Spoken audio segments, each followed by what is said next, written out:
Today's makeup look is all about natural beauty, and I start by applying the Fenty Beauty Easy Drops on my face to create a natural glow on the skin. Then I follow up with the NARS Luminous Foundation, which has a lightweight formula and a radiant finish. I use only a few drops of it, and then I start to blend it out using a damp beauty blender for a flawless application.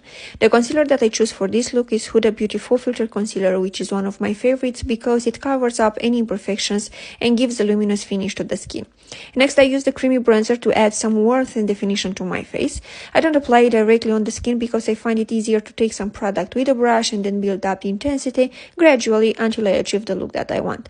Then I set the makeup using Charlotte Tilbury powder, which is very finely milled and smooth, and I apply it mainly in those areas where the makeup usually tends to crease, such under the eyes, around the nose, and on the forehead. For the eye makeup, I start with applying this beautiful bronzer from Too Faced only on the outer corner of the eye, and for the rest of the makeup, I use one of my favorite neutral eyeshadow palettes. This one is from Too Faced and it has the perfect shades for a natural look. Let me know if you'd like a separate tutorial for the makeup only. Now I curl my lashes, and I also use this mascara that I discovered yesterday, and I was blown away by how good it is. It makes my lashes look so long and voluminous, and I usually have a really hard time finding a good mascara that adds length to my tiny lashes.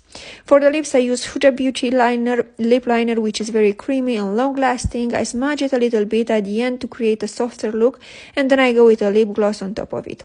And this is the final look. I'm so happy with how it turned out. It's very natural and glowy and perfect for everyday wear. Let me know in the comments if you love this look as much as I do.